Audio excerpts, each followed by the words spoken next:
Hallelujah. अभी हमने वचन सुना, यहाँ पढ़ा यशाया नबी 11 अध्याय उसकी पहली आयत में, तब यशे के ठूंठ में से एक डाली फूट निकलेगी और उसकी जड़ में से एक शाखा निकलकर फलवंत होगी। यह प्रभु यीशु मसीह के लिए कहा गया है। और यशे का घराना जो दाऊद का पिता था, हालेलुया, जो दाऊद का पिता और जो रुत का पोता था, हालेलुया। रुत जो थी, रुत का पोता यशे था और वो दाऊद का पिता हुआ, हालेलुया। रुत और जब उसके पति ने शादी करी, हालेलुया, तो उनसे रुत और बोआज ने जब शादी करी तब उनसे क्या हुआ? ओबेद उत्पन्न हुआ। और ओबेद उत्पन्न होने के बाद यशे उत्पन्न हुआ और यशे होने के बाद दाऊद उत्पन्न हुआ। तो यहां पर लिखा गया है कि यशे के ठूंठ में से एक डाली फूट निकलेगी और उसकी शाखा निकलकर फलवंत हो जाएगी, हालेलुया।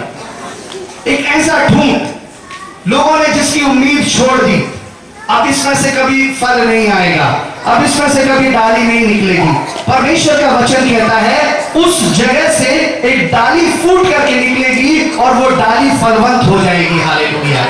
ये भविष्यवाणी यशाया नबी ने कही, ये भविष्यवाणी यीशु मसीह के लिए कही गई। यीशु मसीह जब इस संसार में आया तब लोगों को उम्मीद खत्म हो गई थी। लोग पाप में थे, संसार क्या था? पाप में था। जिसका जो मन आया वो पाप कर रहा था, हालेलुया। जिसकी जो समझ में आया वो उस काम को कर रहा था। पाप और अच्छे कामों को अलग अलग करना मनुष्य के बस की बात नहीं थी, हालेलुया। लेकिन परमेश्वर के वचन में लिखा है उस ठूंठ में से एक ऐसी डाली फूट करके निकलेगी और वो क्या होगी? फलवंत हो जाएगी, हालेलुया। वो डाली क्या होगी? फलवंत हो जाएगी। और जब यीशु मसीह का जन्म हुआ तब ऐसी परिस्थिति में परमेश्वर का जन्म हुआ जब लोगों ने उम्मीद को छोड़ दिया। पेड़ जब कट जाता है तब एक ठूंठ रह जाता है, हालेलुया। और जब ठूंठ रह जाता है लोग, हालेलुया, उसकी उम्मीद छोड़ देते हैं। लेकिन जिस ठूंठ की जड़ें जमीन में गड़ी रहती हैं उसमें से वो डाली निकलती है, हालेलुया, हालेलुया। उस निराशा में, उस नाउम्मीदी में यीशु मसीह ने जन्म लिया। और जब यीशु मसीह ने जन्म लिया, हालेलुया, वो दूसरों के लिए आशा बन करके आया, हालेलुया। आज उस पेड़ के समान शायद आपका जीवन हो सकता है। आज उस ठूंठ के समान शायद आपका परिवार हो सकता है। शायद आपका घराना उस ठूंठ के समान हो सकता है जिसके अंदर कोई उम्मीद ना हो। लोग देखें आपके परिवार को, अब ये परिवार खत्म हो गया, ये जीवन क्या हो गया? अब बर्बाद हो गया। बीमारी में इतना पैसा लग गया, अंधकार की शक्ति ने इसको आकर के इतना घेर लिया, अब इसके बचने की कोई उम्मीद नहीं है। पहले इसका जीवन बहुत हरा भरा था, बहुत अच्छा था, लेकिन अब क्या है? अब इसके अंदर केवल और ठूंठ बचा है, हालेलुया। परमेश्वर का वचन आज इस क्रिसमस पर आपको बताना चाहता है, हालेलुया, उस ठूंठ में से एक शाखा फलवंत होने जा रही है, हालेलुया। उस ठूंठ में से यीशु मसीह आज पैदा होने जा रहा है, हालेलुया। वो संसार में तो पैदा हो गया, लेकिन आपके जीवन में पैदा होना उसे अभी बाकी है। आपके परिवार में उसे पैदा होना अभी बाकी है, हालेलुया। यीशु मसीह उस ठूंठ में से, उस नाउम्मीदी में से निकल करके आया। आज प्रभु के लोगों, हालेलुया, आज आपकी जिंदगी में जो नाउम्मीदी है, हालेलुया, परमेश्वर उस नाउम्मीदी में से निकलकर आपके जीवन में आएगा, हालेलुया। और बेशक शायद वो एक छोटी शुरुआत हो सकती है। उस ठूंठ में से जब एक शाखा निकलती है तो तुरंत निकलते ही वो एक बड़ा वृक्ष नहीं बन जाती, वो एक छोटी सी शुरुआत होती है, हालेलुया। और वो छोटी सी शाखा फूट कर निकल करके आगे जाकर के फलवंत हो सकती है। शायद आज छोटी सी शुरुआत हो, हालेलुया। शायद आज आप, हालेलुया, प्रभु के भवन में इस जगह पर परमेश्वर का वचन सुनने के लिए आए हैं, हालेलुया। शायद आज आपको कोई परमेश्वर के बारे में बताए, शायद आज आप कोई निर्णय लें, परमेश्वर मैं ऐसे काम को करूंगा, प्रभु मैं ऐसे जीवन को मैं जीऊंगा, हालेलुया। ये उन नए लोगों के लिए नहीं बल्कि उन सभी के लिए जो मसीह में, उनके लिए भी है, हालेलुया, कि एक नए काम की शुरुआत, एक नए जीवन की शुरुआत आज से परमेश्वर करेगा, हालेलुया। और बेशक वो छोटी हो, हालेलुया, बेशक वो छोटी हो, लेकिन परमेश्वर को, हालेलुया, जरूरी है कि वो फलवंत हो जाए, हालेलुया, हालेलुया। यहाँ पर परमेश्वर ने कहा यशे के ठूंठ में से शाखा निकलकर फलवंत होगी, हालेलुया। और वचन में लिखा है, हालेलुया, हम निकालेंगे जीसस, हालेलुया। पहला शमूएल उसका 16 अध्याय है, उसकी 1 अध्याय 16 का 1, यहां पर इस प्रकार लिखा है, यशय जो था वो बैतलहम वासी था। हालेलुया। यशय कहां रहता था? बैतलहम में। यशय बैतलहम का वासी था, बैतलहम का रहने वाला था। और परमेश्वर का जो वचन जो आज हमें बताता है वो यशय के जीवन में से भी और उस बैतलहम में से भी। मीका जब 5:2 जब हम पढ़ते हैं वहां पर इस प्रकार लिखा है, हालेलुया, एक छोटे नगर तुम मत डर, तुझ में से एक अधिपति उत्पन्न होगा। हालेलुया। वो क्या होगा? वो मेरे लोगों का न्याय करेगा। हालेलुया। ये भविष्यवाणी एक उस शहर के लिए भी हुई। हालेलुया।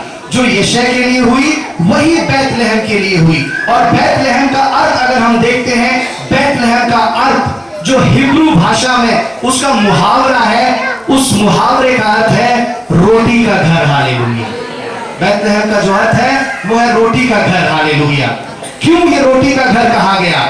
जब हम उस रुत के जीवन को देखते हैं और रुत के उस घराने में से ही यीशु मसीह ने जन्म लिया। हालेलुया। जब हम रुत के जीवन को देखते हैं, रुत क्या करती थी? रुत गेहूं को, जो ऐसे बचे कुचे गेहूं होते हैं, उसे बीनने के लिए, उसे बटोरने के लिए उस खेत में जाती थी और परमेश्वर का भय मानने वाली स्त्री थी। हालेलुया।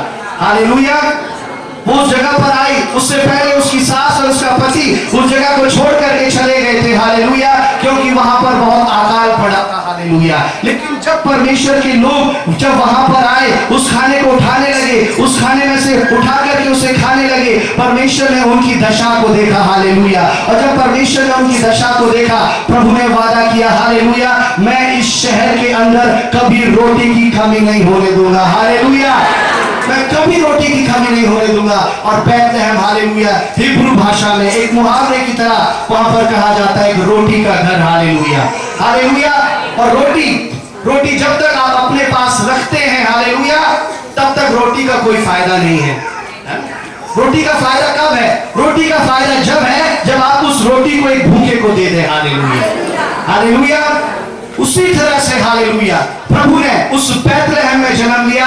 और बैतलहम का जन्म ये दिखाता है कि जिसके जीवन में यीशु मसीह की जरूरत है, हालेलुया, आप यीशु मसीह उस जीवन की रोटी को क्या करें? उसको दे दें। हालेलुया। परमेश्वर ने वचन में कहा, हालेलुया, कि मैं ही जीवन की रोटी हूं। हालेलुया। यूहन्ना 6:33 में 6 उसका 35 में जॉन ने लिखा है कि मैं ही जीवन की रोटी हूं। हालेलुया। हालेलुया। उस रोटी के घर में रोटी आई किस लिए? वो आपके भूख को मिटाने के लिए। हालेलुया। वो आपकी शरीर की भूख को मिटाने के लिए भी यीशु दुनिया में आया, और वो आपकी आत्मा की भूख को मिटाने के लिए भी यीशु दुनिया में आया। हालेलुया। हालेलुया। ऐसा नहीं है कि प्रभु केवल आपकी आत्मा की भूख को मिटा दे और शरीर की भूख को ना मिटाए। हालेलुया। हालेलुया। वो आपकी शरीर की भूख को भी मिटाएगा, और वो जो आपकी आत्मा की प्यास है, जो आपकी आत्मा की भूख है, आप ढूंढ रहे हैं उस परमेश्वर को, वो भी इस भूख को खत्म कर देगा। हालेलुया। हालेलुया। आज इस क्रिसमस में, हालेलुया, बहुत सारे लोगों ने प्रार्थना किया और किया होगा कि परमेश्वर हमें ये चाहिए, प्रभु हमें कपड़े चाहिए, प्रभु हमें खाना चाहिए, परमेश्वर हमें वहां जाना है, प्रभु हमें ये करना है। हालेलुया। सबने अपना अपना प्रोग्राम को बनाया, सबने अपने फैमिली के बजट को बनाते हैं। हालेलुया। इतने पैसे में हम कपड़े लेंगे, इतने पैसे में हम खाना लेंगे, इतने पैसे में हम क्या करेंगे? केक लेंगे, इतने पैसे में हम ऐसे पकवान को बनाएंगे। हालेलुया। वो सारे बजट बनाने से पहले परिवार क्या करता है? प्रार्थना करता है। हालेलुया। जैसे ही दिसंबर आना शुरू होता है, प्रभु के लोग प्रार्थना करना शुरू करते हैं कि प्रभु हमारे एक साल में एक ऐसा फेस्टिवल है कि हम उसको आनंद से मना लें। हालेलुया। वो लोग प्रार्थना करना शुरू करते हैं।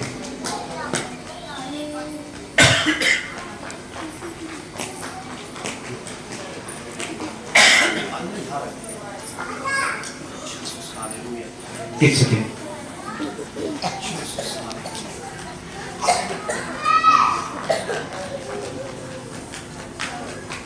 Praise the Lord. वो लोग प्रार्थना करना शुरू करते हैं, और जब वो प्रार्थना करना शुरू करते हैं, प्रभु देना शुरू करता है। हालेलुया। उस महीने में आपको कपड़े देता है। बेशक शायद आप पूरे साल ना खरीद पाए, लेकिन परमेश्वर अद्भुत करता है और क्रिसमस के दिन परमेश्वर देता है। हालेलुया। बेशक शायद पूरी साल आप अच्छा खाना ना खा पाए, लेकिन परमेश्वर उस समय आपको अच्छा खाने के लिए देता है। हालेलुया। क्योंकि आपने उसके लिए प्रार्थना करी होती है। हालेलुया। ये उनके लिए है जो वो प्रार्थना करते हैं कि प्रभु हम तेरे जन्म के समय में अच्छा खाना, अच्छा पहनना, अच्छे जीवन को जीना चाहते हैं। हालेलुया। ये उनके लिए है। एक परमेश्वर के दास पास्टर दिनाकर वो प्रार्थना कर रहे थे जब उन्होंने अपनी बैंक की नौकरी छोड़ दी। बैंक में वो अच्छी उनकी नौकरी थी, और जब उन्होंने बैंक की नौकरी छोड़ करके वो प्रार्थना कर रहे थे और क्रिसमस का समय था, वो आने वाला था, क्रिसमस आने वाला था और क्रिसमस आ गया। उनके लिए प्रार्थना करते रहे और क्रिसमस केवल कुछ ही दिन रह गए थे। वो प्रार्थना करने लगे कि परमेश्वर क्रिसमस आ गया, मैंने अपनी नौकरी को छोड़ दिया, मैं तेरी सेवा को करता हूं। परमेश्वर मैं अपने बच्चों को क्या पहनाऊंगा, मैं अपने घर में खाने को क्या बनाऊंगा। परमेश्वर की आत्मा ने उसे कहा कि जा करके उस बॉक्स को खोल, और उसको बॉक्स को खोल करके उसकी दाहिनी ओर देख, और दाहिनी ओर देख करके तू इतने सामान को जब उठाएगा तब तुझे वहां पर कुछ मिलेगा। हालेलुया। और वो गए और वो कहते हैं कि मैं हर रोज उस बॉक्स को खोलता था, मैं जानता था उसमें कौन सी चीज कहां पर रखी हुई है। और जब मैंने उसको खोला और जब मैंने उस सामान को हटाया तो वहां पर उन्हें वो अमाउंट जो वो चाहते थे वो अमाउंट उन्हें वहां रखा हुआ मिला। हालेलुया। अद्भुत युक्ति करने वाला जो ना आपने कभी सोचा है, ना आपके कभी ध्यान में वो बात आई है, वो परमेश्वर करने वाला पैदा हुआ है। हालेलुया। और जब वो पैदा होगा, हालेलुया, जब वो पैदा होगा आपके जीवन के अंदर अद्भुत काम होना शुरू हो जाएंगे। हालेलुया। यीशु मसीह अद्भुत काम करने की शुरुआत लेकर के आया। हालेलुया। हालेलुया। यीशु मसीह अद्भुत काम करने की शुरुआत लेकर के आया, और उसकी दूसरी आयत में इस प्रकार लिखा है, बुद्धि और समझ का आत्मा